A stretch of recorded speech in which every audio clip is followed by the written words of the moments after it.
I mean, you can't be big men in the society.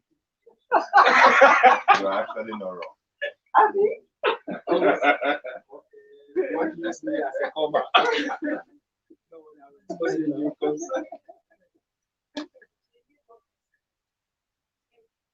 okay, so I guess we've all met ourselves. My name is Eggy. Wow. So I don't know if we've all met ourselves, and this is our airways diva, screen diva now. Yeah, the rest of the team. So we'll get to meet everybody. So, well, I don't know if you met yourself. Like, I haven't met. well, it looks like The you one met that was everybody. everybody. Yeah, exactly. Exactly. Maybe I should do that. Yes. So I got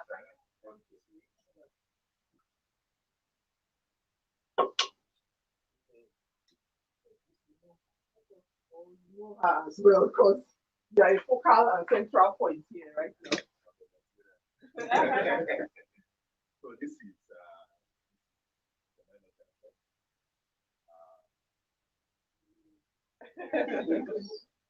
essentially where Abuja. What's the of course thing? Can you imagine?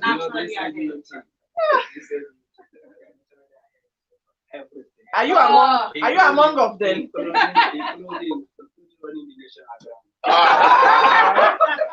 get to that. So obviously one of the best Harvard one of the best from my right is incidentally my mate in So now you don't want them to know where we are made. From Yeah, one place. I'm coming around now. University lecturer.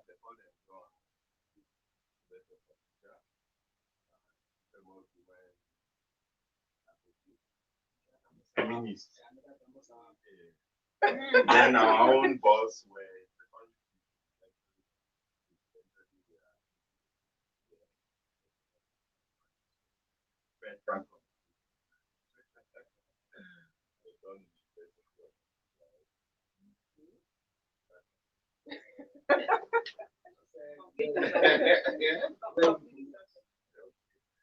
then Okay, you're interested in that one.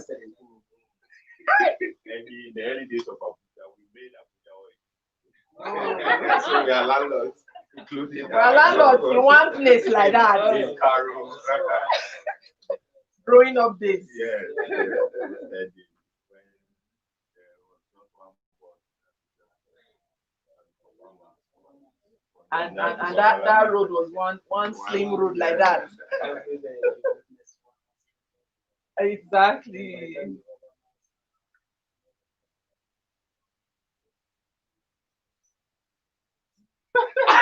right. The middle of the road, like there. We never returned.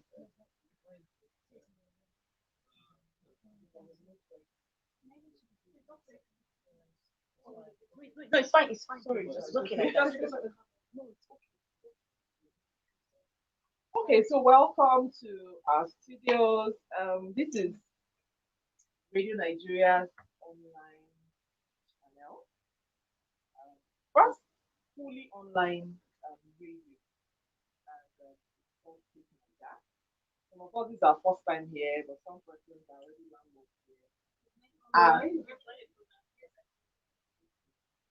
So this channel is specifically for the youth and for the youth in Nigeria. So we are doing from time to time doing online campaigns and social media outreach and all that to get the voices of the youth heard in Nigeria. What we're doing right now is Click Nigeria Heroes Challenge, and we want to use this opportunity or this time to celebrate young Nigerians who have contributed to national development one way or the other, or even touch the lives of people around them during this very trying year. Because 2020 was a very strange year, an unexpected year to a lot of people, with the outbreak of the pandemic. The pandemic also caused a lot of changes in life, but there were still people who went out to make the life of others easy. So that's basically what we're doing, and we are using this opportunity to also recognize and celebrate your contribution. That's the reason why you're here. We wish we had a bigger space. We would have brought in so many others, but for you to be here, it shows that you know people are seeing and are watching what you're doing and hearing your voices. So we called you here to also lend your voice to issues that we want to discuss today. And we're hoping that this conversation will go as far as possible because we have the responsibility to push whatever content it is. If you don't push it, it will not be. As you can see, the team is all around. So what we want to do this morning is to share this live stream. We're streaming. We'll be streaming live already. Yes. So we want to share it and let those who need to hear what we are saying be hearing it. If you're with your phone, you can feel free. I mean, it's a youth thing, so we can share it right now. But people to you or to watch you, it's very, very much allowed. And today we're going to be talking, you know, about the entire thing that's been happening with the Nigerian youth recently and even in this year. So we're looking at how the Nigerian youth have evolved over time. Where are we now? At what point are we? And what next? So that's our conversation this morning. Right? I think some other professors when they come in, they'll be joining us and we'll really keep it short. So let me hand over to my delectable colleague here, Sylvia. Thank you. So my name is Clicknaija. So, but while sharing the video, I think also hashtag Naija Heroes Heroes challenge. Challenge. Hashtag for those which people your followers also to um, tag people who they consider heroes, their heroes for this year. At least they've done so well. So we Young are celebrating people, young people. specifically. Then when we hear heroes, we just think about Bethany and Wonder War. Somebody who fought the war. Who fought the war? Or the war and so we're going to be looking at participation in national development. So let's You can search for us if you're not already following.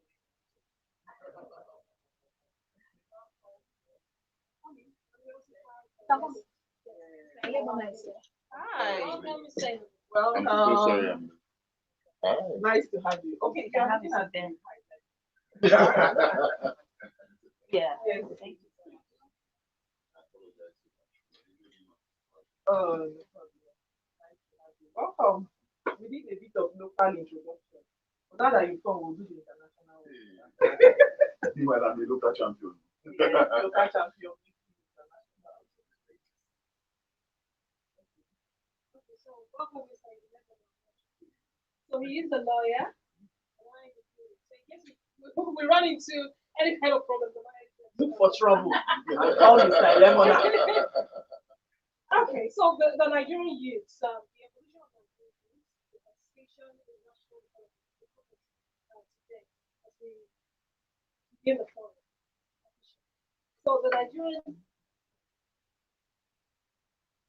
youth have in the past found themselves in various situations where they had one form of radical and one of the government of the day, especially while hearing cases that suggesting the effects. We heard so much of this kind of cases. And several years ago, the social media economy with the dollar just one naira to a dollar. We had that happen in Nigeria. You even buy a whole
largely state-controlled media, and it was only what they wanted you to see that you saw.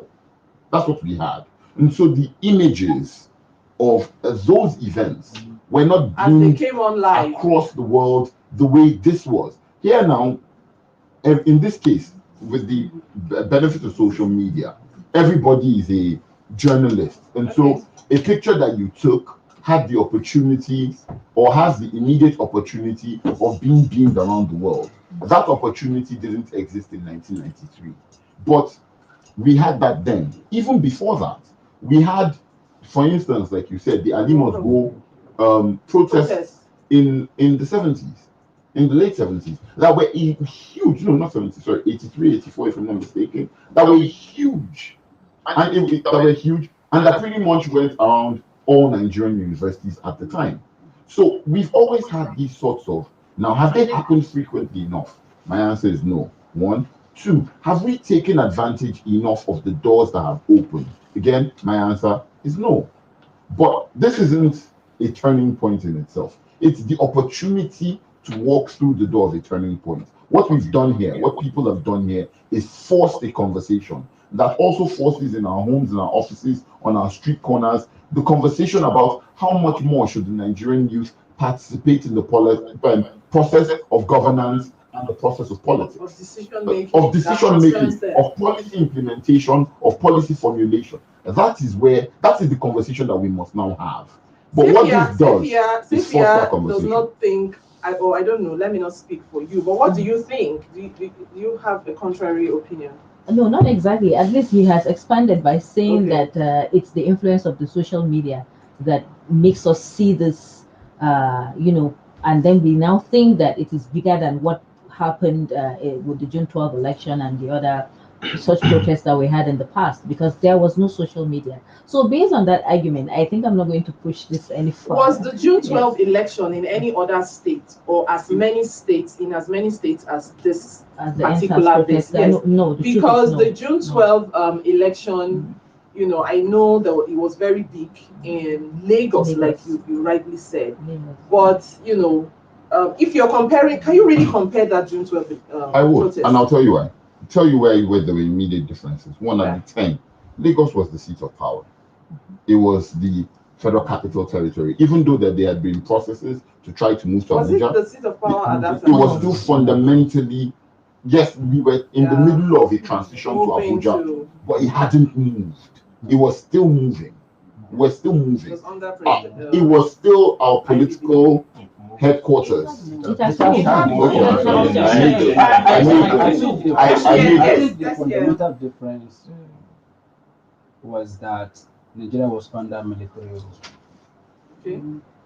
Because of the brutality with which the military was putting down protests and then harassing protesters and even trying to kill them, a lot of the young persons that participated did that underground. Some other persons that were supposed to champion the process ran abroad because they were protecting their life. So what we enjoy as democratic freedom that gave us the impetus to occupy the streets and behave in accordance with the prescription of the Constitution or misbehave, depending on what we choose to do. Those that looted. Those that want to pursue because they were there on the street. So that democratic freedom was not there. So it is a game of those that have the temerity and audacity to face the military and risk everything, which is quite different from what we had. So if you say that what we had during the NSAS protest was larger, I won't doubt that, because two things fundamentally: freedom of expression, freedom to protest, and then behave the way you want to be, claiming democratic rights. Allow us to occupy this street. 11 is not going to let I'm not going to allow that. My thinking is that we shouldn't define the role of the Nigerian youths from the prism of protest, because if you look at it fundamentally, the Nigerian youths, they've been at the focal point of nation building from day one. If we go back in history, the process of evolution of our modern time actually started with the youth. In the likes of Herbert Macaulay, Nnamdi Azikiwe, and the like started from their youthful age and charted a course. And that's what a lot of people are, a lot of young persons are complaining about now. You know, they give you this narrative and tell you this president, he was 29 years when he's 29. Yes. This one was 30 something. This one was, you know, and all that. Like, are they allowing? Nothing is given on a platter of gold. And that is why you the have exercise to protest. you have to struggle for it. I'm coming. Maybe I should laugh. You understand? Yeah. What is hot? Everybody goes more. I didn't want to. Yeah. So you know, we have the trajectory of young people charting the course of history as far as our democratic or nationwide building experience is concerned. At a point, these people, like in the early 60s, we saw what happened. A very youthful, young people full of zest actually led a revolution that truncated democratically elected governance in a more violent way than we are even talking about today. What has been the outcome? A new set of young people took over. General Yakubu Gowon was barely 32 when he became president. So when you look at the history of these persons, you can say that the youth of Nigeria have been charting a course as far as governance is concerned. That we should not be too in a hurry to reduce us to a generation that hits the street to demand for our rights. No, they are legally prescribed or prescribed entities where we can actually express our generation. Yes. In this generation of youth, do you think a young person who was born 20 years ago, 25 years ago, has seen anything that has made him feel or believe that people of his age, you know, it's okay or it's normal for people of his age to come out and even demand for their rights in any way apart from this that just happened? It's been happening. Okay. Let's not narrow it just to political aspirations. In the economic aspect of it, or the economic sector, let's look at the rules of of young people in Nigeria. When you go to media, traces to the likes of media entrepreneurs like Mojua, like Linda Ekeji. These are young people who have actually created a niche for themselves as far as media governance is concerned. When you go to the music industry, the Two-Face Idibia of this world, the leaders of this world, these are people doing better, giving voices more than even those in the National Assembly. Teachers. You know, this is a young university. You know, yeah, it's allowed. Yeah. Or Haruna, sorry. No, I don't know.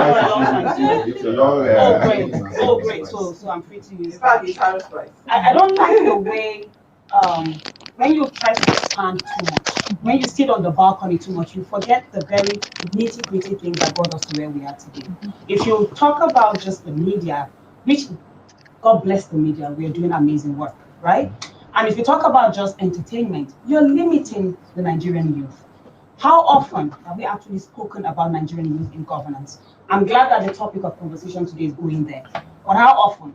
When we speak about governance of the youth, we talk about the military. And the military, if you remember at that time, they were young, but they were also more exposed and their most superior, let's say, generals at that time because of education and all that.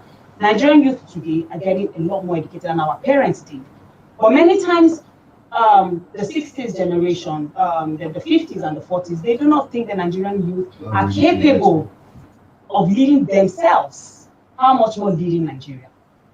Are you feeling the lemon? Let me land. How many of us as young people do we have parents who still tell us these are the courses you should take, this is what you should do in life? They don't even trust you to make a decision for yourself. How much more do they trust you to say, oh, now you can go and lead Nigeria? Our parents are the old generation are not ready. They are not willing to let us lead. Let's be very honest. It's the same thing with power. When you hold on to power, there's so much freedom it gives you. You are so scared of letting it. It may just be that, oh, it's this whole parental guidance that they have. It may also just be that they're scared. They don't know what we would do. But they were not worried that Their own parents were scared for them, but they did so many things. Many of them left to the villages and went to town where they knew nobody. Exactly, join the lorries. When our parents villages, they climb the lorries with cows and all that to get to Lagos. The first and most important point anybody has to first address in having a conversation relating to the participation of youth, not only in politics but also corporate governance, also and all that the financial services and everything. First and foremost, the question: who is the youth? What is the youth? If we speak, No, 35. okay, We so are operating system. hold on. That varies. Already immediately there's a variance. People tell you that it should be up to 45. Some people say that it should stop at 35. But it goes from 19 through to, let's use the lower benchmark, 35. Yeah. Should we use that? Yeah. Now, what is the life expectancy of the Federal Republic of Nigeria?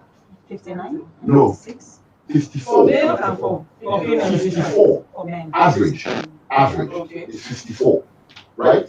So if a country still treats you at 35 as unable to lead, unable to provide direction, unable to massively contribute or influence at 35, more than halfway through to what Nigeria's constitution promises you, really, that's where the foundations of your problem start.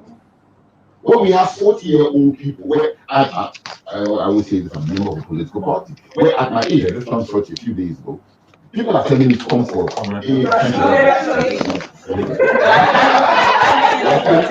still receiving presents. Thank you very much. You're preparing to retire from active politics. But you see, Okay. and many people are still telling you, come for a youth meeting. Who's that? And who's coming there? There is a policy of infantilization in this country. There is a policy where even at infantilization, where even at this age, there are certain decisions that my parents don't think I should be able to make on my own. It's a policy. So it goes from, think about it. In the banking sector, point out to me a 40-year-old MD. Scars. We had, in 1999, we had a group of governors who got into offices at 36, 38, 39. And then they got into the door. They got into the room and they shut the door. They shut the door. Now, when we speak about the elders or the military class of 1966 and the people who followed them, remember, they're still role players in our politics. How many years later? Why? Because they got into a room and they shut the door. Nigeria has for so many years perpetrated politics and policies of exclusion, where your participation and your ability to enter into the door is determined not on the basis of your skill, your competence, your character, or your ability, but on other factors, depending on who is in power at the time and the person's willingness to let you participate at the table. That is where our fundamental problem with the participation of youth is. So you have youth who are born and are kept outside and deciding one of two things.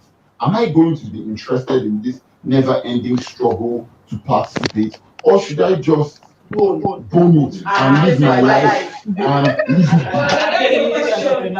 Well, But before you come, and say your thoughts, in case you're just tuning in, it's yes, Clicknaija's Heroes Challenge, and it is the youth forum right here on Clicknaija. It's day one, and so we are looking at the evolution of Nigerian youths and their participation in national development. And while we were talking, we had a gentleman also walking, a youth also walking. His name is Chigudu Tanko Theophilus, and he's a media practitioner. So you're in the media. It's a media historian. Welcome. Thank you. Welcome. And we've been seeing that you're already in the flow. I'm actually trying to find a balance. Okay. I was my senior in the university. Oh. And Everyone is selecting you. I'm telling you. Yeah, the line of argument. Youth Connect. Yeah. Thank you for having me. Yes. So I'm sure you want to. Do you want to share your thoughts at this point? We're talking about the evolution of Nigerian youth. Have we evolved, or is it a dream that we have evolved? Are we thinking But Well, I evolved. wouldn't say we've not evolved. Okay. We're actually evolving every day. And like they were saying, I'm 35, but I think a few months ago I made up my mind that I was going to run for an office in Abuja. And the first thing that came to mind is that you are not ready. From Why is that?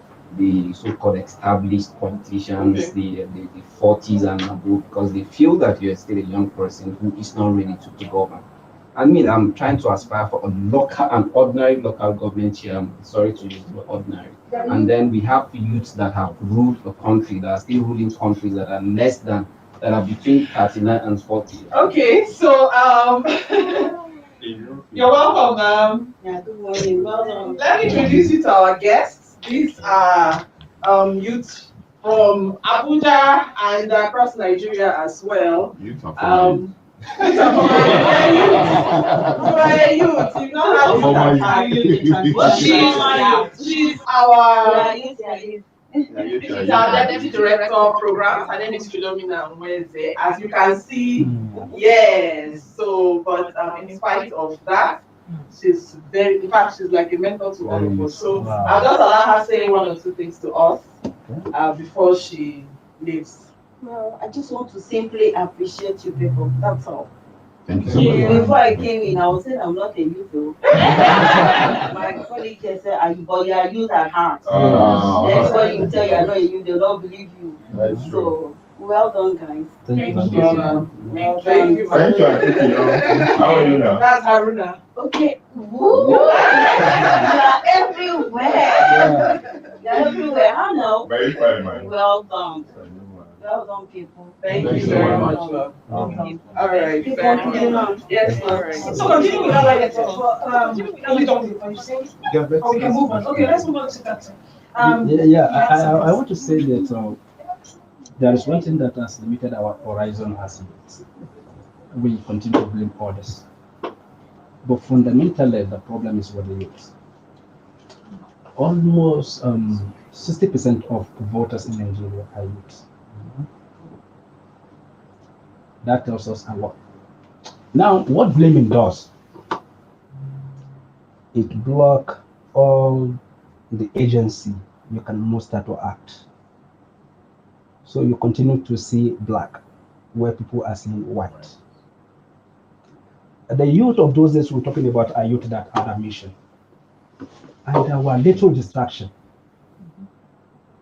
And they set about their mission, taking bold steps into the unknown with certainty that they are going to get there. But when they don't know. And as Mao Zedong said, if you want to lead, the skill must suffer. Absolutely. So if you want to achieve, how did we get gold out of the ground? Do you dress powerfully like this and you want to get gold from the ground? Is it crude oil? You have to get your hands dirty. But what has been happening is that the youth themselves don't even believe in themselves. Let us ask a very fundamental question. The platform that's supposed to provide us trainings, starting from the university, how well did we run those organizations? That's true. That shows discipline, commitment, and focus. Let us start from the student union government of our various universities, starting from the state or departmental associations. How are we able to run those associations? Let us move a little bit further. National Association of Nigerian Students. How are we running that body? Is it those that were born in 1940s and 1960s and 1970s that are stopping us from running those associations? What about Youth Council of Nigeria? Let me give you an instance. In 2011, we were supported by IRI to develop a youth agenda with which to engage the political process. After spending more than 2 months collecting input across the country, some of our own fellow youths, as at then, stole the document. But we always have such. That is the issue. That is the issue. That is why I said it all depends on what the youths want to do. Some But you know what? excuse me, Yes. some are responsible. You are seated here as a youth having this conversation because you have a mission, because you want to add value to the country. Whereas you have other youth that have picked gun, acting as bandits, sacking villages, and stealing. Excuse me, majority of the people that have been arrested, I'm not talking based on fiction, I'm a field person, majority of the persons that were caught, that were paraded, go check their age. Majority of the people that were caught on camera looting palliative are who? As I said, it all depends on the youth is just like the tabla rasa, depending on what you want to write on them. Some of these youth are the party agents that usually work for party to collect results. They are the people that are being recruited through INEC to conduct elections, and they act in a manner that assists the country. Are they not you? The core members that are recruited by INEC as ad hoc staff for the conduct of election. Are they not youth? They are youth. They are adding value to that extent. Now, those that are recruited by the political parties to act as agents are political parties are youth. But what we usually say is after winning the election, what is in there for the youth? And we say the tokenism as a media. Are you getting it? It's unacceptable. But the fundamental truth, just what he said, the agitation has been there. Youth have been acting as the conscience of the politics, I mean. But the fundamental problem is translating youth power into political power to effect changes. That is what has been lacking in recent times. But previously, That sounds like a very strong quote yes, to me. so, Translating youth power into political power to effect changes. effect changes. Okay. And that was the point. Like the youth, not too young to run. We started it. We started it with people like Samson Itodo, Rotimi Olawale, Fagorosi. I named the people that started this one particular. And equally, the partnership between Nigerian and National Assembly, especially the young parliamentarians, and then laying the foundation for this one particular not too young to run. What came out of it? Even the political parties that were registered by youth, go and check how many youth registered in those political parties to the extent that they were able to galvanize support and their peers believing in them that they could trust them. Because what happened is, even the victory of APC, it was the youth that made it possible. It was the youth that made it possible. So why can't we make our own goal of changing Nigeria possible by So is there a mobilizing support? leadership gap in amongst the youth right now? Like, because from what you're saying, it's looking like the youths are, lending all their support to different causes and not necessarily galvanizing. Cynthia wanted to say something all along. Yes, about the leadership gap, Yeah. it boils down to what he mentioned about the foundation. He questioned the university, for instance, the education that the youths now are getting. It's unlike before when the earlier crop of leaders came on board and there was no set agenda for them to work with. Most of them schooled abroad, where ethics were taught and where they got the confidence and the ability to think straight and to put the country first. Then now what do we have in the universities?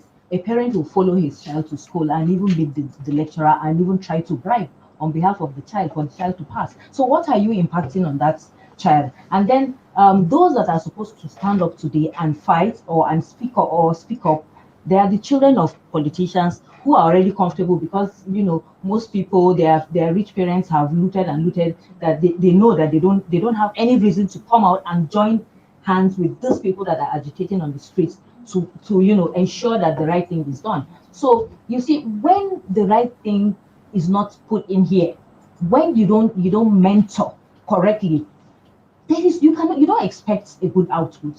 And then why are people the youth frustrated now? Because they know clearly there's no opportunity for them if they don't grab it by force. Because all the doors keep closing. The politicians don't want to go from, if you are governor today, when you have done your 2 terms, you contest for Senate. From Senate you look for something else. We even have cases where some persons were pushing their either in-laws or their exactly family. So Nigeria has now become a family affair. If you are in a position, whether this person is qualified or not, you bring the person in an office, because the foundation is wrong. We need to start by, we as parents, for instance, or our parents need to put in the necessary morale in their children. Allow children to sit for an exam. For instance, you can, if you buy WAEC for your child and you push him into the university by force, you bribe somebody and he gets in there to read medicine or law. What do you expect to be produced at the end of the day? How could they be able to think for themselves? Well, how So did it's we not get like here? we are not ready. Before we Yes. go then, can I say Yes, something? please. Okay, yes. Go ahead. I think to be unfair, youth associations such as National Association of Nigerian Students, Nance. National Youth Council, Nigerian Youth Council, Youth Council of Nigeria, Yeah. or SUGs of schools as an assessment. And I'll tell you why. First, these bodies were strongly fought against. The entire duration of his tenure as head of state, IVV spent his entire time fighting NANS, delegitimizing it. Students who went to school then were rusticated very frequently and sent home. What that did was I encourage a parent to tell another child, stay away from that thing, so that you don't suffer the same fate that person suffered. It will encourage that.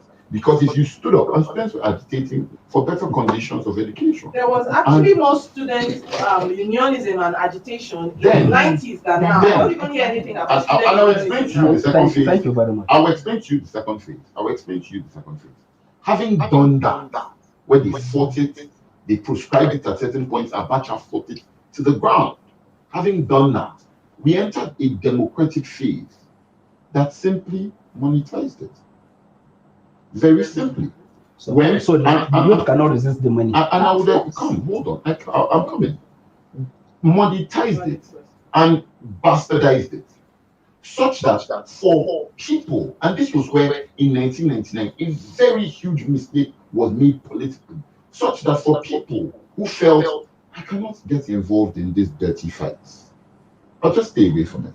It resulted in youth apathy. And I will tell you something. Speaking as somebody who's decided to get very active politically after school, I knew how in my school SUG presidency resulted in many very physical, very violent fights between supporting camps.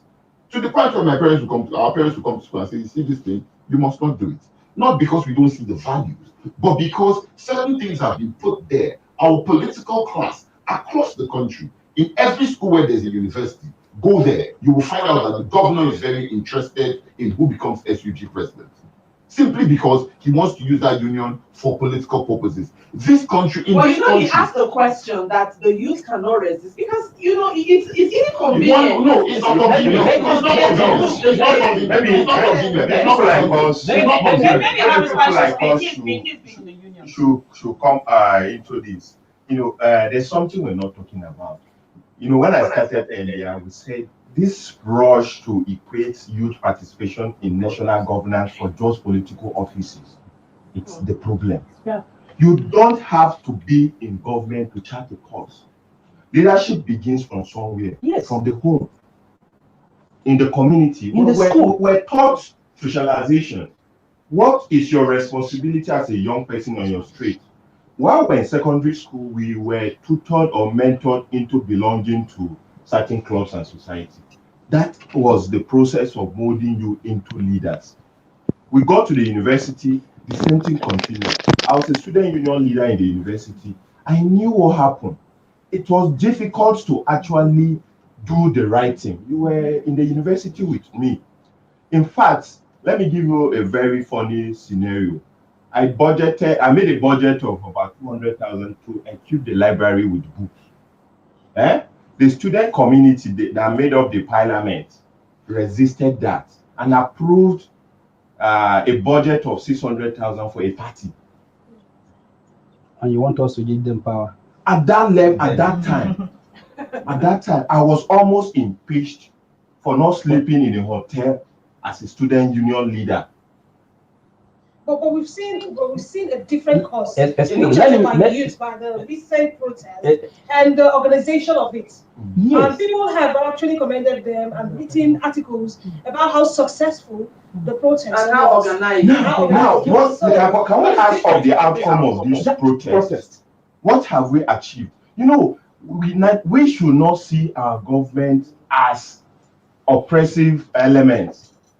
As a young person, I should be a member of my government to make it work, to make the state or the system work.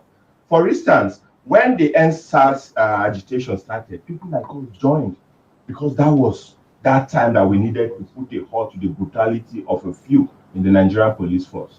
We joined it, and the president or the government responded by saying, okay, we've disbanded this. Let's come for a meeting. We won the battle, eventually losing the war. What degenerated afterwards? Is that not where the strategy and leadership comes in? Yes. And that's the question. Yes, this is where I I need to say disagree. this. This is You where see- I you disagree see- with that, and this is where I disagree. Harry's Spice. Harry's right. Haru's right. Beautiful. Let's just come back to Haruna. This is where I disagree. There's certain things that you need to achieve. That unconventionality is very important. Every protest before the NSAS protest that had a clearly defined leadership suffered one of two fates. Okay. Every agitation or movement or demand They took before out. the NSAS protest suffered one of two fates. One, it was either bought over, or it was terribly harassed, intimidated, maligned, and pushed to the ground. Specifically, One of two things. I would let him lie. One of two things. It made sense at that point to say, what we want you to do is the right thing. You don't have to meet with anybody to do the That's right thing. why, even You don't if have you to want meet to with protest in anybody Lagos, to do the when right thing. the governor specifically, I watched that clip where the governor said, who is your leader? They said, no leader, no leader. So I'm sure The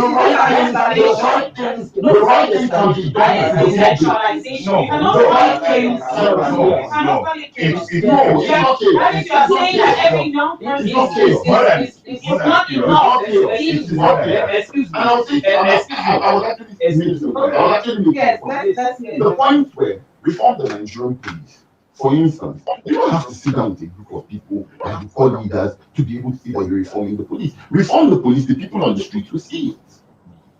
You say, okay, the people are saying stop police brutality. I personally went out to one of the protests in Abuja. A policeman slapped me and broke my glasses. I was tear gassed. I was flogged. And I'm saying, I'm a responsible, upstanding member of society. But you see, the point is that to stop police brutality, they didn't, to stop a policeman from brutalizing me, they didn't need to have a meeting with somebody. You could actually initiate a process of reforms that stops that. No, we're trying That's to my know point. the argument here. Yeah. Yes, there was an attempt, some kind of demand that was put forth before the government. The government responded. You understand? The aftermath of that, from that agitation, we've disbanded the SARS movement. You see what Now you're come saying now, together. Haruna, was there a feeling that these young people, they are not hearing word? Like, was this there is- that feeling? The aftermath is the cure that witnessed, that greeted Because of what you protest. said. No. You are the And now We need to stop giving. excuse me. When you said the protest has no leadership, right? What has happened just now? You are talking, he is talking, he is talking. But you see, it's not. It's part of the conversation. I'm just trying to illustrate until somebody said, let us calm down. Which means that Somebody must say, let's have be coming down. Yes, that is the leadership we're talking about. Okay. Let's or maybe we are saying, maybe we are confusing leadership and authority. She has No. authority over us here as the convener, so she can't say, sorry, this person hold on, let this person speak. Now here's my Oh, we can point. be unreasonable and not listening to We could be, but here's the point, Dr. Abdul. I don't like that we continue to give others the ammunition to say young people are not ready, young people are not capable. I don't like it. And in most of your arguments, it seems like that. We are young people, we know we're capable, we know we're ready. Let's begin to project this. For instance, years ago when the president said Nigerian youth are lazy, maybe it was taken out of context. But we believe that as a leader, when you speak about Nigerian youth, you should glorify us. You should say the great things that we are capable of. Okay. So, like I said, it may have been taken out of context. And it's the same way we're having these conversations today. And we keep saying, who are the you mentioned those who are arrested, the banditry and all that. They are the youth. We get it. That is because the youth have physical power. But who is funding them? We are not asking those questions. We're just saying, who are those who are arrested? You were young people. Of course, they are young people who do not have jobs. Of course, it's very easy to influence them. If you say, who are those young people who disrupt political processes? Why are they using the young people? Because they're young and they don't have jobs. So let's begin to look at it from the institutionalization of young people as jobless, as lazy, as stupid, as incapable of leading. And that is when we will start to make changes about who are the kind of young people that we bring. For instance, let's talk about some administrations in Nigeria that really influence youth participation in state government. Maybe a bit in national government also, or national development. When you tell young people that they are not capable, when you bring them, you mentioned something about SA media, and I thought, oh, that was a very touchy point. That does not mean that an SA media is, just because the person has the title of SA media, it means it just is tokenism. Sometimes not. How are we building the capacity of young people? What kinds of leadership development programs do we have in Nigeria? Can you name one? Maybe I know one, just one. The KIF, right? Of Kaduna State government. But how many other governments, how many other leaders, even in the national, are thinking of raising and nurturing the young generation of Nigerian leaders? Not many of them. Some of them, when you, for instance, the university, I went to the University of Abuja for my master's, and I could tell, I mean, you're one of the young people I've seen in those kinds of positions. And even you, when you sit at those tables, they make you understand that we allowed you here. I don't know if that's how it works, but you can tell whenever you walk into a table with older generation and you're the young person, some of them are like, they acknowledge you onto, okay, you're a young person, and we're allowing you to sit at the table. So you respect yourself, you keep quiet, and you say yes to whatever decisions we make. And we need to change that. So every table we sit at as young people, we need to tell them that we're not here because of tokenism, we're here because we're capable. And we would make our input as we ought to. All right, All right. Yes, over to you, Mr. And while you were making your analysis, you made mention of Nigerian youths in the past were very ambitious, unlike now. I don't know what informed that judgment. Yeah, I'm here to respond. Yeah, I'm here to because respond. I think in the history of Nigeria, there has never been a period that Nigerian youth have proven to be ready, to be ambitious than now. So I don't know what informed So we hear a lot of they're not ready, they're not ready. So when can you be ready? Because whatever is going on currently, it's as a result of the failed system we have in the country. No, it is. No. Okay, let's Will Listen the Nigerian youth be ready? Or should they be given the chance and so they learn along the way? Is there anything that these guys that are the leaders today who we think, oh, they are the older generation leaders? They were not born leaders. Or They were they mentors. stepped into positions and started grooming themselves and learning. So let me respond to what they've said. You see, I'm not here to run down anybody, but I'm here to state facts the way they are. And find solutions to the issues as to where we want to be. You see, no matter how you make noise all over the world, if you don't have the organizational capacity, strategy, resources, I'm not talking about money now, to translate your ideas into power that can effectively change the status quo, you only exist on Twitter and Facebook. The only democratic means of bringing about change is political party. And no matter how we shout, we are bound to be talked down to by those that have the capacity to form parties, compete favorably, and form government. Now, let me come to a point. If you're not mental and you have ambition, let me tell you this. Go and read the biography of our Lord. He sold his properties to sponsor himself abroad simply because he wanted to change his people and work for his people.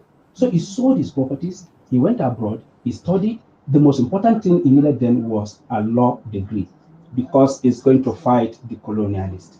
He went, he got law degree, he came back, together with his friend, they formed Egbe Omo Oduduwa first as a pressure group. And that pressure group became the organization, the strategy that was used up to today that produced the caliber of people we see as the leader of the West and the ideology that characterized politics in Western How do we Nigeria. translate What was that his, excuse to me, what was his Nigerian age? Now, what was his age when he did that? He went for studies, he came back, he organized Omodurua, which later transformed into Action Group, the party that is known as Action Group. People like Tafawa Balewa, who mentored him, he went to elementary school, Bauchi State, as a teacher. There they met people like Saad Zongo. And from there, they kindled what is known as progressive politics in northern Nigeria. People like Aminu Kano were made. And from there, they went back to their various states and they formed Jamia Mutane Arewa. And from there, they translated that into what? Northern People's Congress to achieve power. Now, when I say, what are we doing? What are we doing? Most of us, if you go to Twitter, for instance, we will support Spice for local government chairman. Spice will have 150,000 likes or followers. 50 million. 50 million. But in his words, those people are not there. They're never out. On the day of election, his opponent will defeat him with 50,000 votes. Million. On Twitter, he has 250,000. How can we translate Twitter followership to concrete organization? Because at the end of the day, it is who controls power that decides everything. Now, that question needs to be answered. Yes, Dr. and that was right. And that was what I started. Dr. You said you made mention of something. Let me tell you something. I was the SUG president of University of Abuja 2005. At the heat of Is it the how now? at the heat of that time in this Nigeria where they were hunting people, we did a press conference condemning Obasanjo for that time. I was called by some certain persons. All I needed to do then to become a millionaire was to organize a public lecture to say Manto's role in that time. Is what is that time and Manto side of the story. I rejected that offer. Up to now, some of my experts have not forgiven me because I left them for. Now, you say you were harassed. I must say congratulations. You survived. No, not that you survived.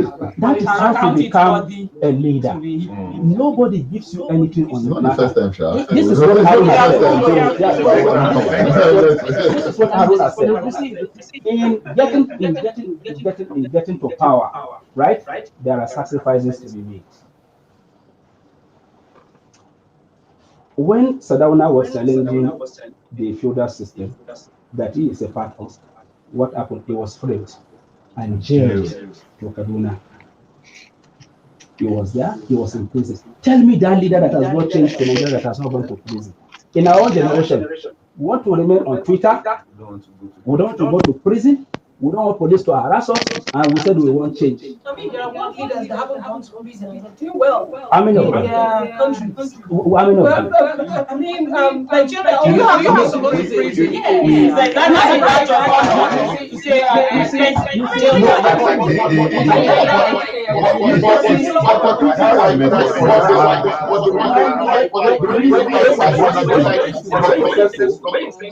Okay, what is the politics of your country like? Now, how many people have died? How many people? It's an operation that people are dying, but how many people have died in Nigeria in the quest to bring about change? How many? So it's either you are ready. Some people died. Some people died this past protest. Bring about change in the Nigerian. How died in the course of bringing change in this country. Professor Williams, Bola Ige. So it's either you want change. If everything is normal, nobody will talk about change.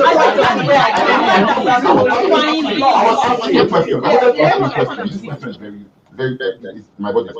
Please Sorry. do. When Calm down. Sardauna went to jail, and correct me, in the 50s. Mm. Obafemi Awolowo went to jail In the 70s. in the 70s. Yeah. Yeah? So worry. People have gone. When did Harry Marshall die? Harry Marshall died In 2003. in the 2000s. Mm.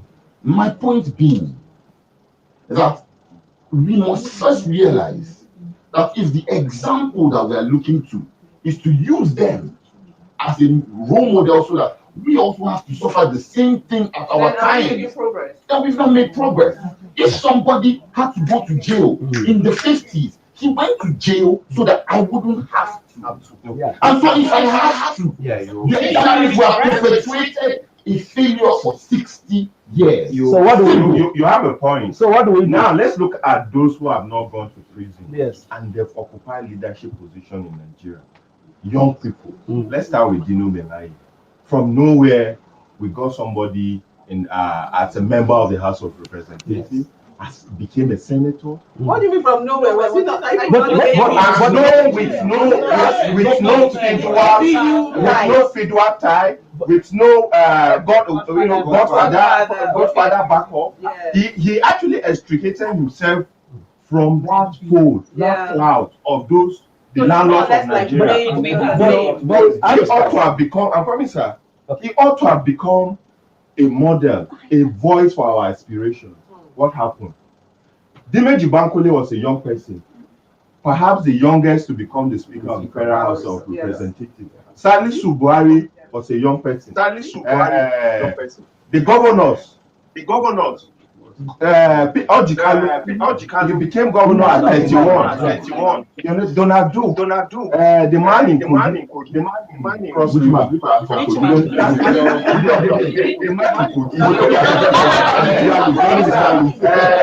the man in Niger.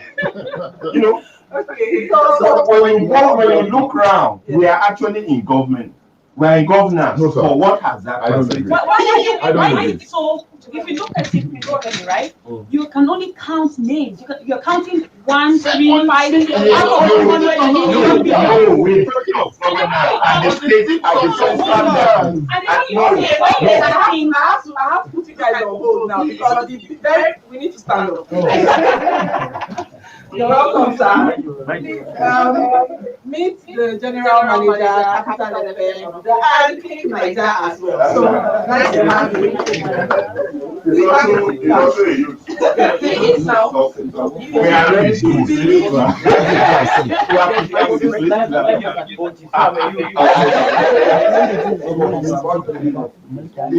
He's 40 now, so he's giving up. I've left the man. He's in a hurry to join the other. So far as he goes there being the voice of the youth, it's okay. They don't mind. So these are our one second. These are our guests today. Well, I may not take the time to introduce all of them, but they are very, very strong youth from Abuja, Nigeria, and even internationally. So faces are familiar. Okay. You're welcome, sir. Is our general manager, Muhammad Azahir, and he has been the one leading all this, even though you didn't see him at the beginning, but he's behind everything as well. So we're having this conversation. I don't know, like maybe you just say a word or two to us, and then feel free to leave us if you wish to, because as you can see, the fire is very hot. You see, I don't want to mellow down the tempo. I just want to appreciate everybody, and we need more of such discussions, forum, so that together we'll, take the Nigerian youth to greater heights. So I appreciate you all, and I appeal to you to always patronize Radio Naija, Clicknaija, our online radio. I thank you very much. So you can fire on. Thank you, sir. Thank you. Thank you. All right, sir. Thank you very much. All right, sir. I was making a point about two things, right? We are listing off a few young people in governance that we know.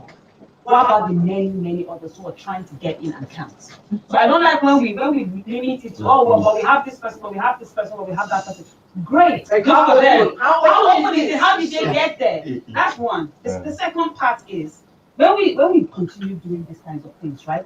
It makes us feel like, for example, you make example of those who broke free from Godfatherism and got there. Many people have made instances that they didn't even perform well, but we can't use them as examples. We use them as example only that they are young people, but we should not limit it to say because they're young people they failed. No. It wasn't that. Some people were set up. And to let- fail. let- So let- that young let- people will this- be this- sad. she- no, it's not like that. No, wait. Let me respond to that. Now, some people think we're set up to fail. And But the we same won't way accept some that others some will people fail. were set up to No. fail. If they are the kingmakers and they fail, it's easy to say they fail themselves. But when you bring up one person and you say, I don't think and you set him up let's to be fail, realistic. or at least even if he fails, you amplify It it. looks like You look at that it setup was actually set up against No. so that the name youth like attached to that used as an example. Why young? Why are we not talking about I don't know. Yes. Hey, let me respond to her. When we make governance an age thing, we'll never get there. It is not a contest of time. It is not a contest. It's a collaborative or complementary But you know, to effort. many young Excuse persons me. in Nigeria, Wait, it feels like an age thing. This is why we are trying to de-emphasize that mindset. That you don't have to be old or young to effect change, to ensure governance. Look at it from the grassroots. Almost all the representation, I stand to be corrected, are young people. Go to local councils. Who are the councillors? From my own local enclave, we have very people, let me not go there, so that I don't offend sensibility. You know, people that can actually profile those robust insights are in Abuja or on Twitter. You know, Vanoying, giving the best form of governance template, but nobody's at the grassroots. Nobody's at the council work. Nobody's at the about how to translate what happens on, because this seems like you know we're talking about the evolution of Nigerian youth, and it looks that's why we asked the question: is it a dream or it's just in our head? So we rightly said that the youth have always been fighting, but it looks bigger now because of social media. So I think that gap. Moving whatever it is that we're doing from social media to real life. To real life. How do we get I want to say Angle doctor is how were you discovered? Is it because you are good? In the street. Is it that because you are good and somebody felt given opportunity from what he has seen in you or she has seen in you, you will perform? Or just like that, you do not possess anything, and somebody just came and just picked you from nowhere. I'll give you an instance. I was not picked out of nowhere. Yes. I put myself out there. Thank you very much. But hold on. After I put myself out there, there has to be somebody who was looking out for young talent to find me. How many people are looking out for young talent? Thank you very much. And that was why I underpinned my statement from the very beginning that the youths are like the tabula rasa, depending on who want to write anything on them. If you present yourself as a talk, I can't do anything but to patronize you as a talk. If you present yourself as a youth that has a mission, I bet you just like somebody who is traveling to Kaduna, you will find one or two persons that will stop and ask you which destination are you going to. I've been commenting on national issues since 2006 up to this moment. And by then, I only possessed BSc. I was writing journal papers with my BSc, even before I acquired MSc. And I have sat on tables with retired generals and politicians. You know why? Because I did not present myself as a talk. That's true. So, most of us that are seated here, we had a mission. Some of us are from a very humble background, but we want to break into those cycles that will give us platform to air our voices, and we prepare. Now, you can't compare people that prepare themselves and people who are giving them the opportunity to talk, and they're equally pushing narrative, and those that refuse to do anything, maybe because they want quick money. When you are developing yourself, they want quick money, cheap money, and they go about doing what they are not supposed to do, and then they're giving youth bad news. I've said it. What we need to do going forward is not about protest. It's about youth organizing and saying this is where we want to go to. And what is the vehicle that democracy has given us? In campaigning for change, you have two options, not one option. One is either through peaceful means, the other one is through violence means. But it is this violence that democracy want to stamp out. So we have peaceful means. And that is why we have pressure groups or political parties. Now, in terms of pressure groups, you cannot find anybody for election. So you can only appeal to those in power. And those in power can either choose to listen to you or not to listen to you. So which is the last option? Political parties. Political parties. How are we ready to form a political party by the youths, for the youth, and run for the youth? Do we not mobilize, have a youth political party?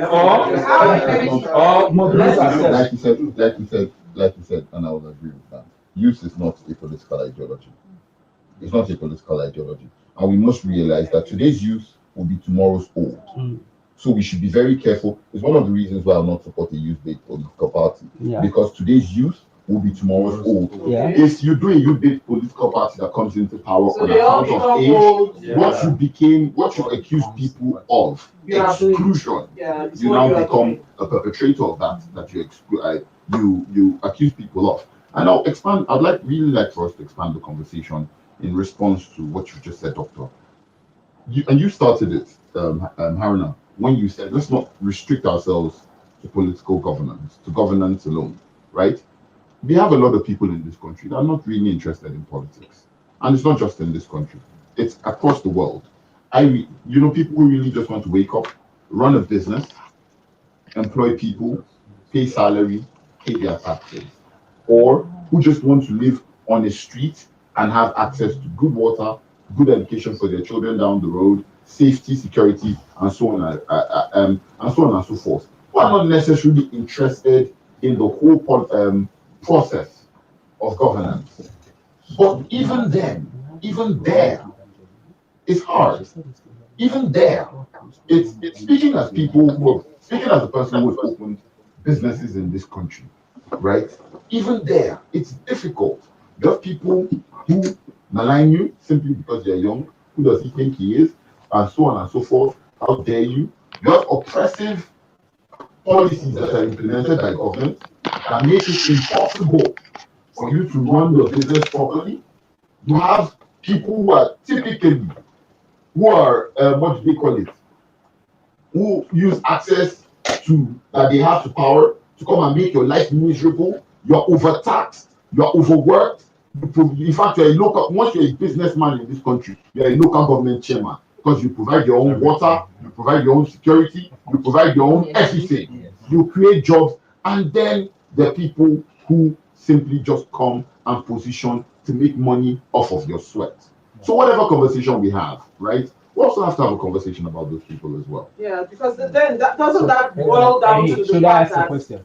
that boils down to the fact that you No, at no point. I'm hoping that we won't leave here without having action. No, Yes. Because that's exactly where we're going.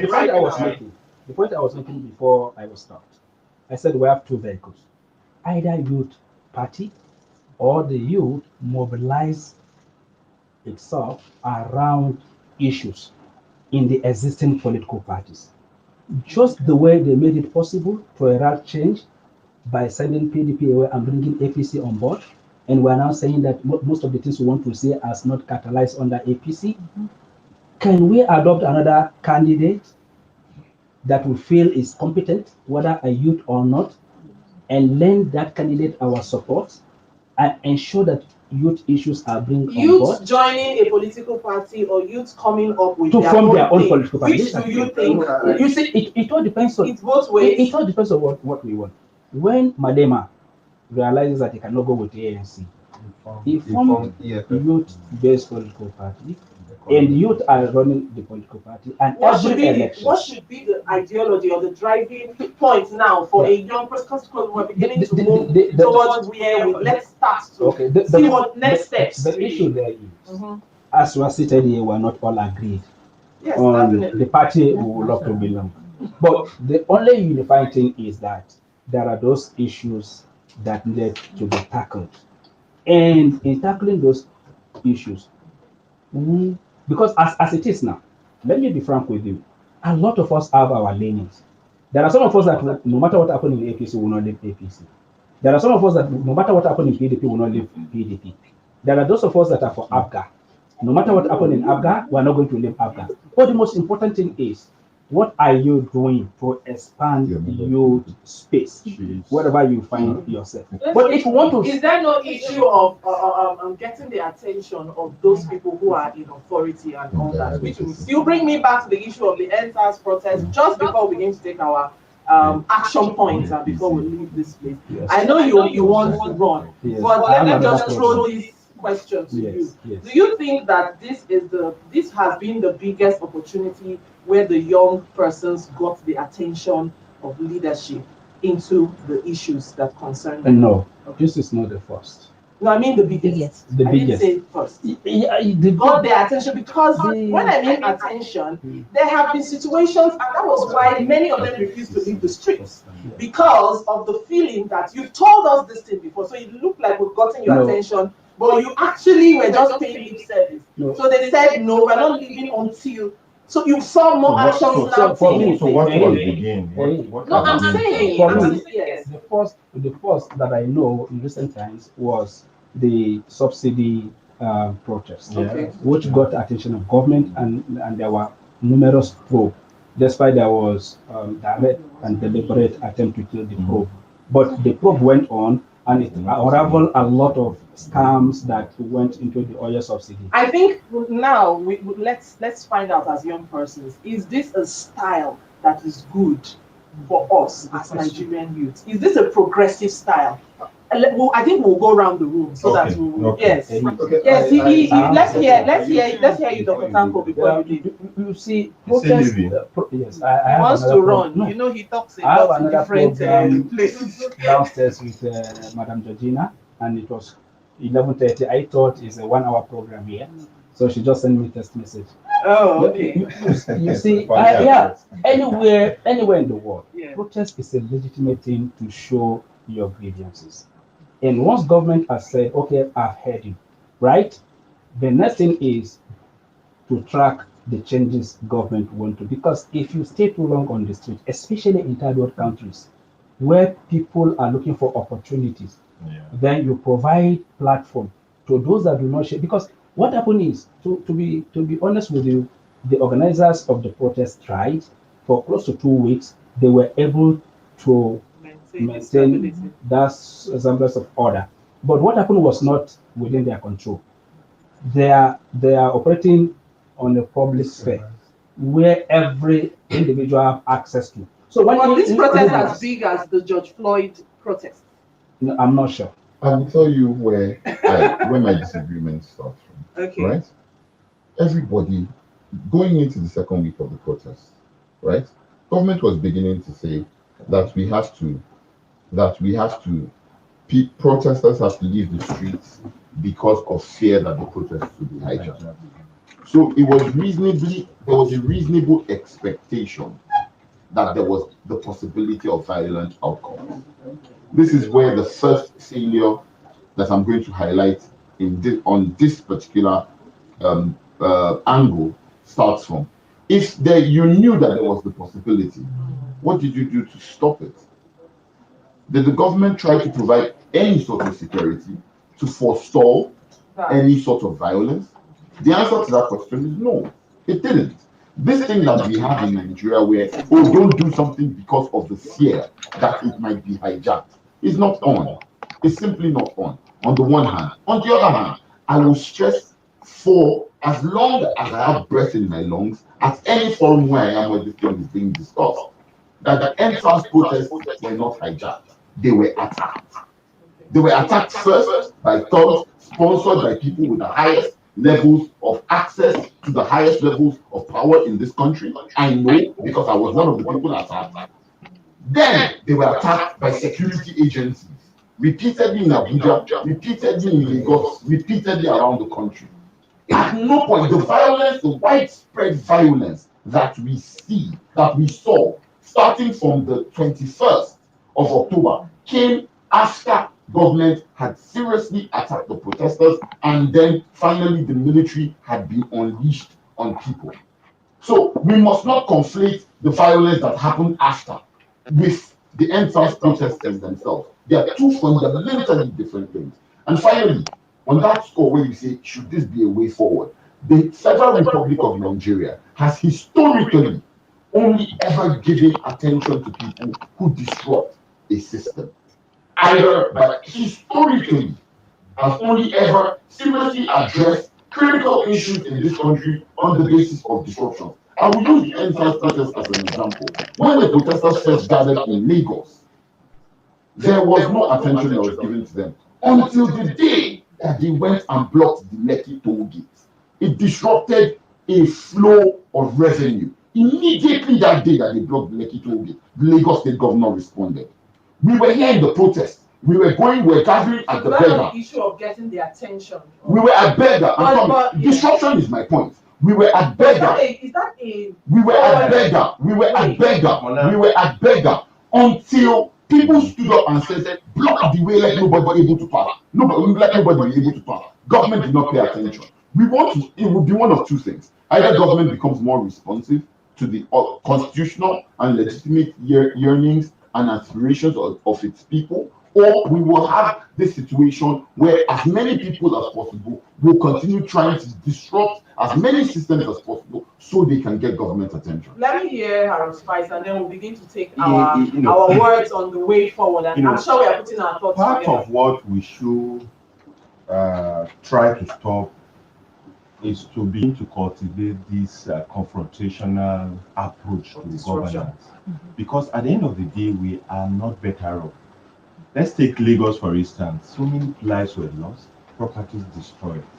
So what do you think was the outcome of that intervention? Ordinarily, when the agitation started or the protest started, there was an attempt of feedback from government, for instance. Okay, we've disbanded this movement. Can we leave the street? We continued that no, we're not leaving the street. We wanted this, we wanted. At a point, there was a call that the government should resign. At that point, you're no longer asking for your answers anymore. It has actually translated into something else. You know, and no government will sit back and allow the state to run. It's not going to happen anywhere in the world. The attempt to stop some people from protesting or to even provide security for the protesters, definitely remember you are protesting against the security that you want. So it was actually difficult to even have, a citizen security kind of relationship at that point. What we failed to realize was after the government had responded that this is what we are doing. Now there was a call by the IGP for a meeting. I think Davido and the rest of them represented the Nigerian youth. At that point, this is what should have been on the table. The police should be reformed totally, their welfare increased, this. But that didn't happen. People insisted. At the end of the day, it seems like you're going to be the greatest beneficiary of this. Let me tell you why. You know what? Let me tell you why this is. Let me tell you why I disagree with Haruna. Let's hear from Tanko. Okay, I think like he said, the NSAS protest is a movement, not necessarily against the government per se, but it started as a movement against the reform of the Nigerian police, the SARS. During the second week of the protest, I drove down to Babalada for an assignment. I still saw SARS officials, operatives, operating in Abuja. I've seen them twice. And to be honest, even last week, I saw a couple of them on Babalada Expressway. And then they stopped me and like, your face looks familiar. that were you part of the NSAS? So make I fear for my life. I was demanded for my official ID card. I showed it's okay. This is your work. You guys make money. I said no. I'm a civil servant. This is what we do. And but of course the protest is for you. Nobody is against you. Yeah, but like we've been talking about this, where we had problem, it's a particular section of the protest. I had issues with the IG inviting Davido. Did he invite Davido? Yeah, Davido was invited. Yes, there are issues invited somewhere. Like why didn't he invite Fouls? Why didn't he invite others? The point is there was no clear definition of who was leading the protest. Yes, but there were issues of protest, the leaders being taken out, and well, why we don't now move back into the protest itself. We're looking at the significance, what this has said or what this has done for us as young persons in Nigeria. Well, is this a springboard, and how can we use this attention? Because whether you like it or not, presently there are judicial panels of inquiry going on in the country. It shows that the voices of young persons have created a change.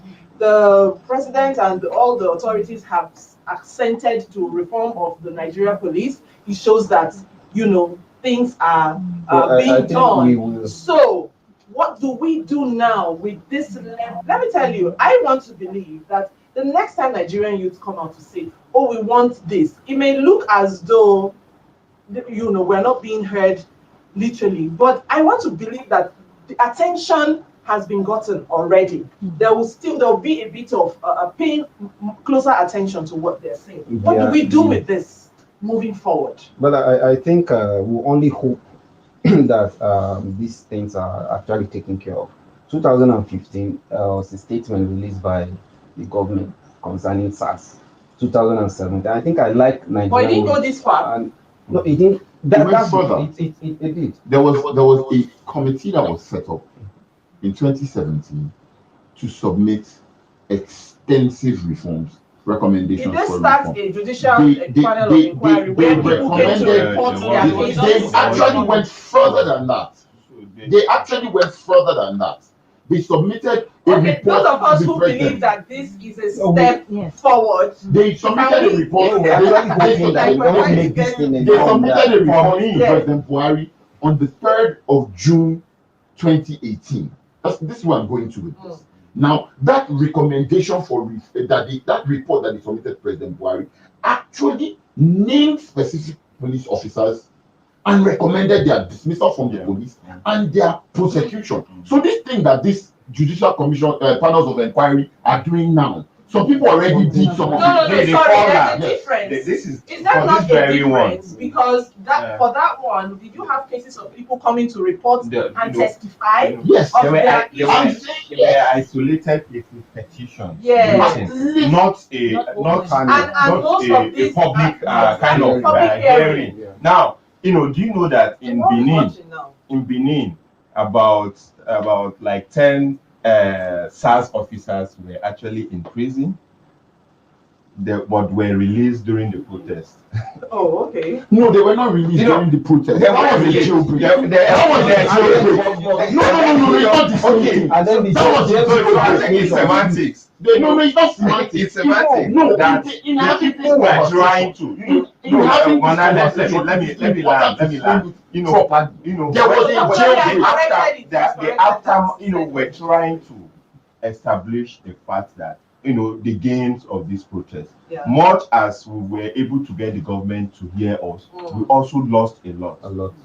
For instance, those policemen who were supposed to be in jail are out now.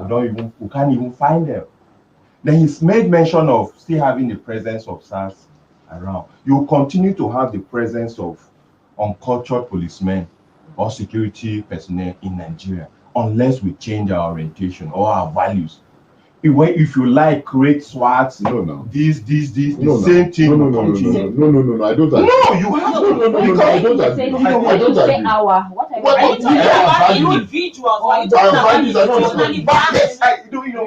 agree. We try to we try to shy away from reality. We are the outcome of our system.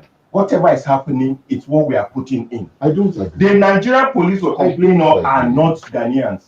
They are not from Cameroon. They are Nigerians. I am saying to you that the system that affects me as a civilian on the street is remarkably different from the rules of engagement, from the systemic issues, from the training, the qualification, the information, the instructions. It's the same Nigerian. We didn't go to America to get our training. In some cases, we are visited the Nigerian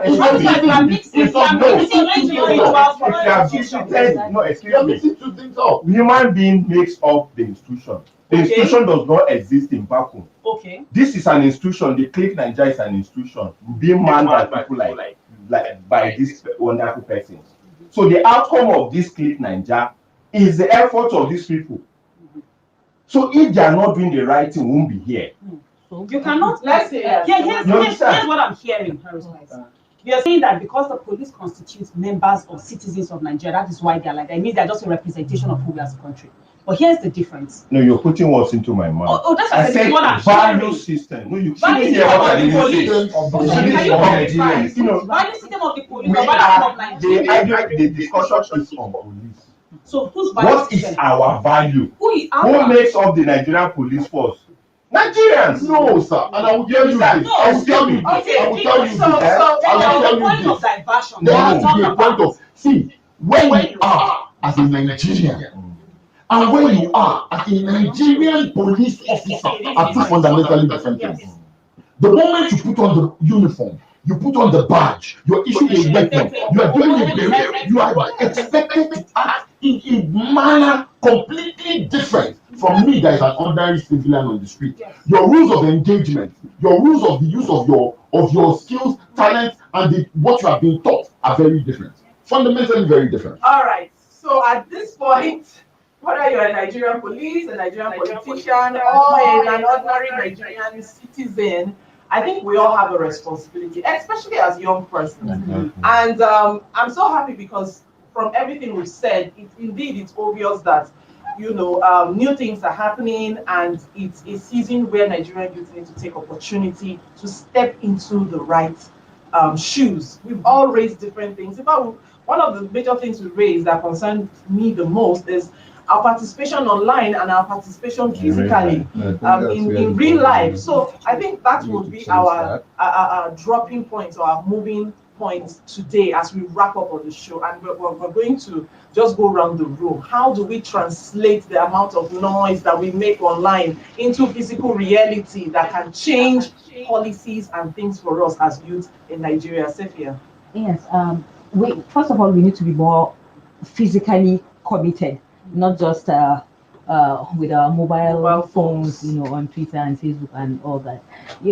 Usually, I am also guilty of this same thing I'm going to say. We say, no, we are not going to participate in politics. We are not going to do this, but we complain or we point out issues online, yet we don't want to participate. So I think participation, physical participation in politics, we just cannot escape from talking about politics or being part of the political system. If we want to effect change in this country, we have to participate, and then we have to also learn to stay together as one. Nobody is an island. You cannot just do things on your own. We have to learn to communicate and to carry ourselves along. Because if you have, why did the NSAS, yield the result? At least the NSAS has been disbanded, So why? Because we stood together. So but the problem now is when you come into politics, for instance, most of us will want to isolate ourselves. We don't carry people along. So I think very important, we get into politics and we carry ourselves along. And then, of course, we need a total reorientation. We have to uneducate some things that we have been unlearned, some things that we have learned, which have been put there by the environment, which have been conditioned by what our elders have been telling us. We need to unlearn those things and learn and relearn the realities, relearn the policies that will work for us. not just what we were told. So I think that's the way forward. Thank you, Cynthia. Let's go to Tanko first. All right. I think it starts with our attitude towards while doctor was talking, he made mention of and before you and yeah, he talked about the followers we have on social media. I think I follow Harold twice. He has a lot.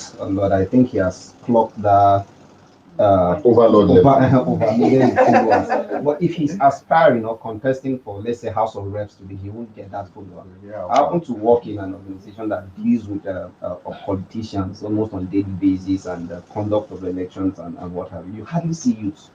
You attend party primary conventions, congresses, you don't see youth. The people that dictates for us, the people that handles the affairs that concerns the Nigerian youth are the old people. So now, but we have this energy on social media. We talk a lot on social media. You have thousands of followers on social media. As a matter of fact, if he's musing on social media, you see lots of comments. But if sometimes you see a few, but the moment she posts a picture, wow, so many followers. Yeah, but so why don't you then why don't you what if we bring this energy offline? So, okay, it starts with the local government. But what happens if they take the energy online and put what is achievable, what is obtainable offline? Online, that's where you find the youth. The youths are online. Yes. Online. Okay, what if we put what? Yes. No, see, our electoral system for now does not permit voting online.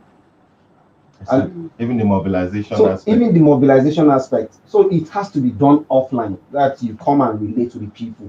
Now, if you do not participate actively in politics, who then gets there and represents you? We talked about National Assembly. Yes, we have a couple of young people, but National Assembly is still dominated. 80% or if not 90% are still people above 50 that are leading us at the National Assembly. So I think it is high time we change our attitude, reorientation. Let's change our attitude to politics. And then because the system already is designed not to favor the youth. It's designed not to favor the youth. Now, whether we say politics shouldn't be an age thing, but for an ordinary Nigerian seeing you after supporting you, coming back home with billions of naira, millions every day, and the people that support you have nothing.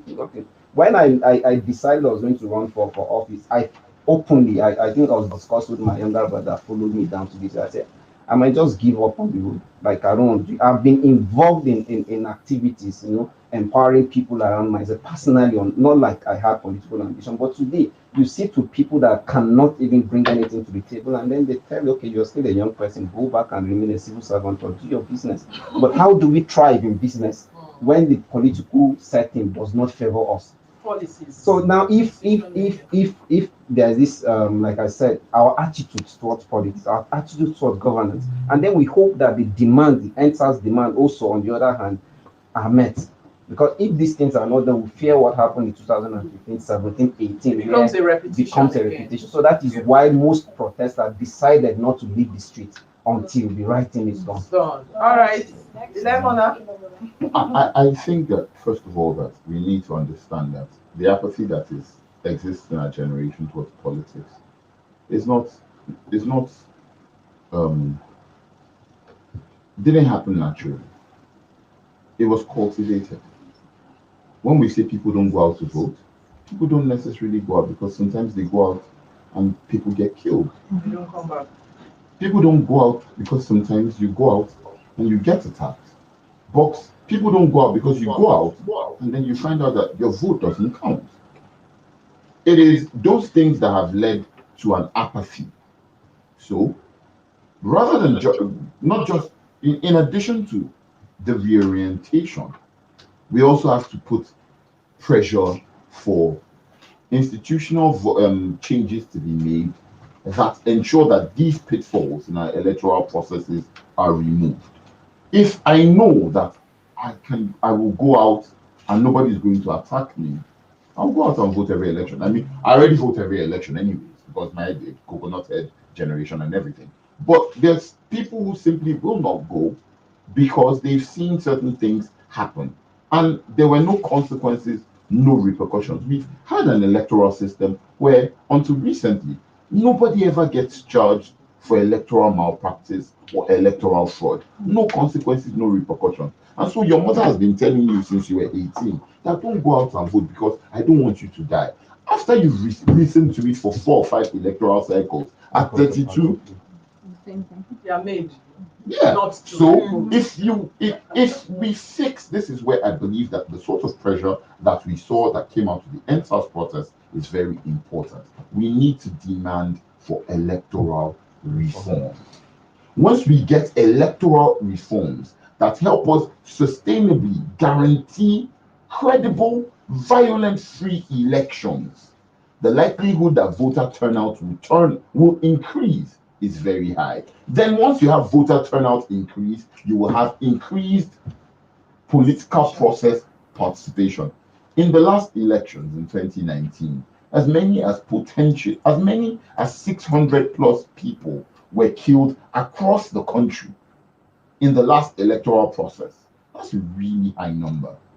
And that number serves as a deterrent that discourages greater political participation. What we need to do if we're looking to increase political participation is remove those pitfalls, remove those loopholes that enable violence, that enable a removal. And this is not just in the actual voting stage. This goes even into the political primaries that ensure internal democracy in political primaries. Then we will see gradually political participation increase. Like we had in Edo State. Yes, The last time. Okay, Mr. And Harun. not undo. Well, we don't know. Okay, for me, I think the conversation should be that young people should begin to domesticate their intervention at the local level of governance. You'll be amazed that a lot is happening at the local level. The local government chairman that was elected 4 years ago, maybe with a bike. Today, it's a big boy, driving the very best cars, living in a mansion, because we are not at the grassroots to ask questions. All the energies actually are on the central. We're more interested in what happens in the center and not at the local level. We're not even demanding for accountability from our local government chairman, from our governors. In fact, in this dispensation, in the last 6 years, the most enjoyed kind of governance is at the state level. Nobody's asking any questions. The members of their state house of assemblies are not even demanding for accountability. So you, as young people, if we must actually make the system work, is to go back to the local level and begin to ask for accountability. Once we begin to do that, the country will be better off, and we as young people will also be better off. Otherwise, we'll continue to be saying the same thing year in, year out. Yeah, thank you very much. It is very hard to be the last person to go around these very informed, insightful opinions that everyone has shared. And most of my points that I've written down have been explained around grassroots education, which is the one thing I was going to really lead with. I also wanted us to start thinking about demystifying this political participation. And there are those kinds of phrases you hear, politics is a dirty game, We need to start to expunge those kinds of conversations from our discourse and instead say, politics is admirable, it's something you get into because you actually want to make change happen. We need to start changing mindsets of we're getting into politics to enrich ourselves, and if you get it, you must win. And so they say all is fair in war. So people see campaigning and politics as war. We need to demystify that is for sure. And it is a social construct that we must begin to get around, speaking about, and actually embodying the change that we want to see as young people. Another point I wanted to raise was regarding funding for campaigns. Many young people are scared about even daring to think about campaigning because they know they do not have the money. People from very humble backgrounds cannot begin to imagine the millions and millions that you need to invest.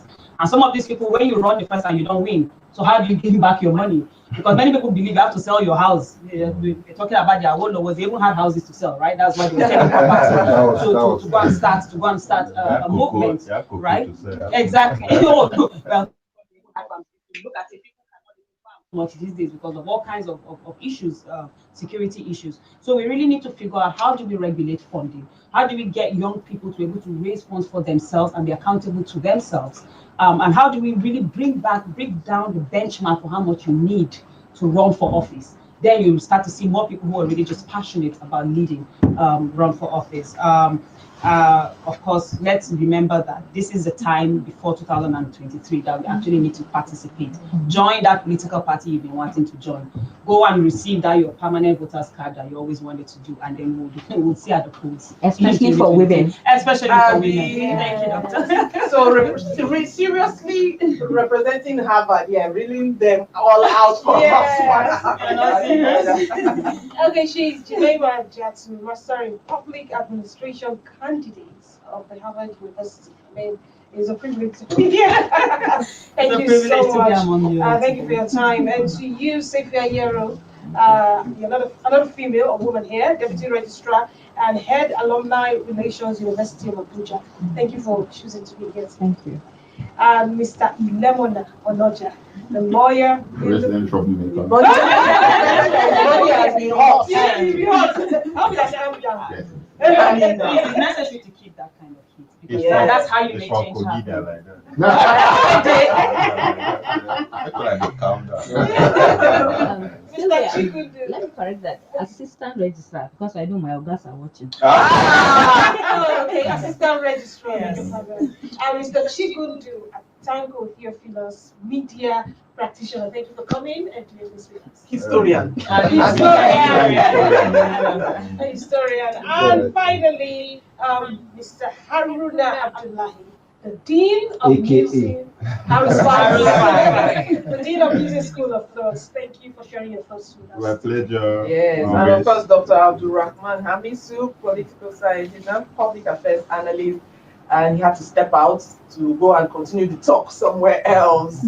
Thank you all so much for being on Clicknaija Heroes Challenge. You guys have taken the challenge to another level. You're all our heroes today, so we're celebrating all of you, and we really want to say thank you and continue whatever it is that you're doing. There's something Haruna kept on saying: you don't need to be up there to make a difference as a Nigerian youth, and we're all doing it in our different spheres. So from time to time, it's good to come together like this and talk and join our voices. So the hashtag is out there. Please, before we leave, we're going to be maybe tweeting using that hashtag. We want you to use the hashtag Clicknaija Heroes Challenge. Tag somebody who you think is a young Nigerian hero, and let the person also know that he's a hero, and tag other persons as well. The entire crew is here. They're going to come in now. So I want to dance. Yes, there's going to be dance. There's going to be music, really. And yes, this is how it's been. My name is Ehi Ogani. And I'm Sylvia Ishibe, and of course, this forum was produced by Ene Kenyawe and Mark Chits. And Mark Chits Rinda. The Pabudima. And of course, Ihoma Ukeje. There's Ihoma is there. And the entire team. They're all out there. But we're all coming on air. We're all coming on air now. The party begins. Okay. After all the plenty talk. At least let's have now. They say that's our way. So let's have a little party in the house. Congratulations, everyone. Thank you so much. Cheers. Please come in, guys.